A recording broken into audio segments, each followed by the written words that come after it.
Yo no nací siendo profeta. No crecí soñando con desafiar reyes ni con cargar el peso de la voz de Dios. Mi nombre es Elías, y mi historia comenzó en silencio, en una tierra que había olvidado a su creador. Israel estaba perdido. No confundido, perdido. El rey Acab gobernaba, pero no era el quien mandaba realmente. Jezabel, su esposa, había llenado la nación de altares falsos, de profetas comprados, de una fe adulterada que se vestía de religión pero olía a traición. Baal era adorado en público, y el nombre de Yahweh apenas se pronunciaba en privado. Fue ahí cuando Dios me habló, no con ruido, no con espectáculo, con una orden clara que me atravesó el pecho. Ve, iri. No hubo negociación, no hubo explicación completa. Solo entendí una cosa: cuando Dios llama, no explica todo, exige obediencia. Me presenté delante del rey con palabras que no eran mías. Declaré sequía, no lluvia, no rocío, ni una gota, no por capricho, sino porque el cielo ya estaba cerrado desde hacía tiempo en los corazones del pueblo.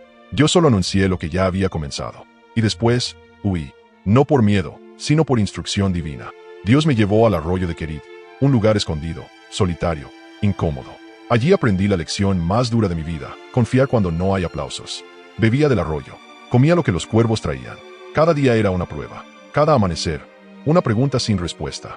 Y entonces ocurrió algo que nadie esperaba. El arroyo se secó. Ahí entendí que incluso los lugares donde Dios te sostiene no son eternos. Son etapas. Y cuando se secan, no es abandono. Es transición.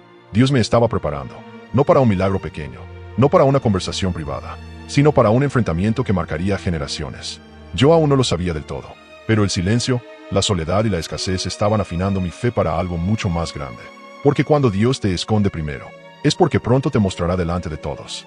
Y ese día estaba más cerca de lo que imaginaba. Cuando Dios me sacó del escondite, no fue para darme comodidad, fue para llevarme directo al conflicto. 3 años habían pasado, 3 años sin lluvia.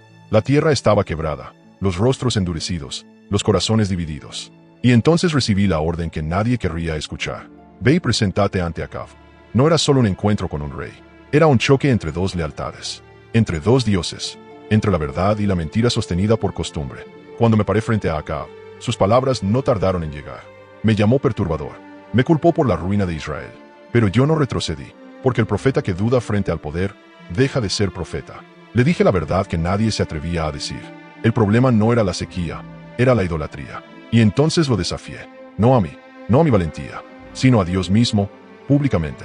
Convocamos al pueblo en el monte Carmelo, 450 profetas de Baal, 400 de Acera, multitudes observando.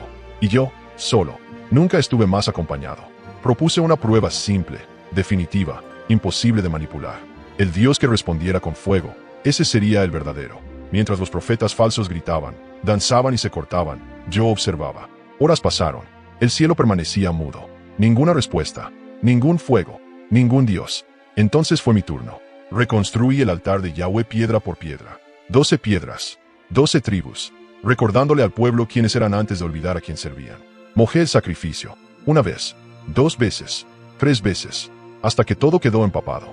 No necesitaba ventaja, necesitaba verdad. Oré una oración corta, sin gritos, sin espectáculo, solo fe, y el fuego cayó. No descendió lentamente, no dudó, consumió el sacrificio, la leña, las piedras, el agua, todo. El pueblo cayó rostro en tierra. Por un momento, Israel recordó, y yo pensé, ingenuamente, que todo cambiaría ahí. Pero el fuego del cielo no siempre cambia el corazón humano. Jezabel escuchó lo ocurrido, y juró matarme. El profeta que había desafiado a cientos, ahora corría solo otra vez. Porque después de los momentos más altos de fe, suelen venir los valles más oscuros. Y yo estaba a punto de descubrir que el mayor combate no siempre ocurre frente a multitudes, sino cuando te quedas a solas contigo mismo. Nunca imaginé que después del fuego vendría el vacío. Había visto a Dios responder con poder. Había presenciado al pueblo postrarse. Había demostrado, sin lugar a dudas, quién era el Dios verdadero. Y aún así, una amenaza bastó para quebrarme. No fue el ejército de Acab lo que me hizo huir. Fue una mujer con una promesa de muerte. Jezabel no se arrepintió, no se quebró, no se rindió.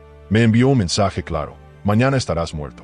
Y algo dentro de mí colapsó. Corrí sin gloria, corrí sin dirección, corrí cansado de ser fuerte. Llegué al desierto, exhausto, vacío, sin palabras. Me senté bajo un arbusto y por primera vez, no pedí fuego, ni lluvia, ni victoria. Pedí morir. Basta ya, Señor. Eso dije. No era rebeldía, era agotamiento. Había cargado demasiado tiempo con una fe que nadie quería compartir. Había luchado contra ídolos, contra reyes, contra multitudes, Y ahora entendía algo doloroso. El celo sin descanso también cansa el alma. Me dormí llorando. Y ahí, en el suelo, Dios no me reprendió. Me dio pan, me dio agua, me dejó dormir otra vez. Porque a veces lo más espiritual que alguien necesita es descanso. Luego me habló de nuevo. No con trueno, no con fuego. Me llamó a caminar. 40 días, 40 noches. Hasta Horeb, hasta el monte donde todo había comenzado para Israel. Allí me escondí en una cueva. Y Dios me preguntó algo que todavía resuena en mí. ¿Qué haces aquí, Elías? No respondí con teología. Respondí con dolor. Le dije que estaba solo, que todos habían abandonado el pacto, que yo era el último. Entonces vino el viento fuerte, luego el terremoto, después el fuego, pero Dios no estaba ahí. Y entonces, un silbo apacible, un susurro. Ahí estaba Él, no para impresionarme, sino para restaurarme. Me mostró que no estaba solo, que aún había miles fieles, que mi visión estaba nublada por el cansancio. Y algo más, me reveló que mi historia no terminaría como yo pensaba, porque aunque yo quería morir, Dios aún no había terminado conmigo. Me dio nuevas instrucciones, nuevos caminos, y, sin decirlo directamente, me mostró algo profundo. Yo no sería un profeta que moriría como los demás, pero todavía no lo entendía, porque antes de ser llevado al cielo, tenía que aprender a caminar acompañado. Y así fue como apareció un hombre que cambiaría mis últimos pasos. Eliseo. No me lo dijeron con palabras, lo supe en el espíritu. Desde el día en que Eliseo comenzó a caminar conmigo, algo cambió. Yo seguía siendo el profeta, sí, pero ya no caminaba solo. Y eso, aunque parecía un detalle pequeño, era una señal grande. Dios nunca añade personas a tu camino sin un propósito eterno. Eliseo no era solo un aprendiz, era una transición. Lo probé, una y otra vez. Le dije que se quedara atrás, que no era necesario seguirme, que mi camino era duro, silencioso, incómodo, pero él no se movió. Me miró con una determinación que reconocí de inmediato, la misma que una vez ardió en mí. Y entonces lo entendí. Dios no estaba reemplazándome, estaba continuando lo que había comenzado. Cada lugar que visitamos tenía peso. Gilgal, Betel, Jericó, el Jordán, no eran paradas al azar. Eran estaciones de memoria, sitios donde Dios había marcado a su pueblo. Y cada paso era una despedida silenciosa. Los profetas lo sabían. Eliseo lo sabía. Yo lo sabía. Nadie lo decía en voz alta, pero el cielo estaba cerca. Cuando llegamos al Jordán, tomé mi manto, el mismo que había sido símbolo de autoridad, de llamado, de poder. Lo golpeé contra las aguas. Y el río se abrió. No porque yo fuera grande, sino porque Dios seguía siendo fiel. Cruzamos juntos, y al otro lado, lo miré.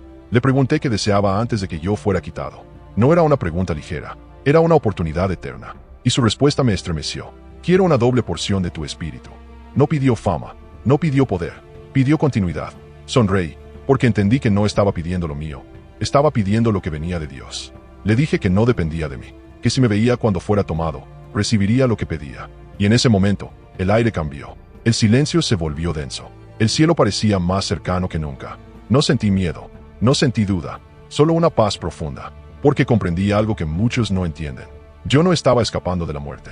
Dios estaba cerrando mi misión de una forma distinta. Había peleado, había huido, había dudado, había querido morir, pero ahora estaba listo. Y entonces ocurrió, no con oscuridad, no con lamento, sino con gloria. Un fuego que no destruía, sino que elevaba. No descendió como juicio, descendió como respuesta. El fuego que apareció aquel día no vino a consumir mi carne, sino a confirmar una vida entregada. Un torbellino se levantó sin aviso, pero no con violencia. Era como si el cielo mismo hubiera decidido abrir una puerta, solo para mí. Vi el fuego antes de sentirlo. Vi los caballos antes de escuchar el viento. Y en ese instante comprendí algo que jamás había entendido del todo mientras caminaba en la tierra. Dios no me llevaba porque yo fuera perfecto, sino porque fui obediente. No fui el profeta que nunca dudó. No fui el hombre que jamás tuvo miedo. Fui el que, aun queriendo rendirse, siguió escuchando la voz de Dios. Mientras el torbellino me elevaba, no sentí que dejaba la tierra, sentí que terminaba una misión. No hubo dolor, no hubo resistencia, solo una transición, como quien cierra un libro sabiendo que la historia fue contada exactamente como debía. Miré a Eliseo por última vez. Sus ojos no estaban llenos de pérdida, sino de fuego. Y supe que había visto. Supe que la doble porción no era un regalo, era una responsabilidad. Mi manto cayó. Yo no, porque ese era el mensaje que Dios quería dejar grabado para siempre. Cuando una vida se entrega por completo, la obra no muere con el hombre. Continúa. Muchos han preguntado por qué no pasé por la muerte como todos los demás. Pero la respuesta no está en mí, está en lo que Dios quería enseñar. Dios no me llevó para exaltarme, me llevó para mostrar que Él es el Dios de los finales distintos. Que no todos los cierres se ven igual, que no toda despedida es derrota. Mi vida fue una señal profética, Un anuncio silencioso de que Dios tiene autoridad incluso sobre el último límite humano, de que Él decide cuando una historia termina y cómo. No fui llevado porque escapara del sufrimiento. Fui llevado porque ya había entregado todo. Porque hubo un día en el que quise morir. Y aún así, seguí caminando. Y ese es el secreto que pocos entienden. Dios no honra al que nunca cae, sino al que, aun cayendo, no abandona su voz. Hoy mi historia no termina en fuego. Empieza en legado. Porque mientras alguien escuche la voz de Dios en el silencio, mientras alguien se levante cuando todos se arrodillan ante el miedo, mientras alguien obedezca sin garantías, el espíritu de Elías seguirá vivo en la tierra. Fuego.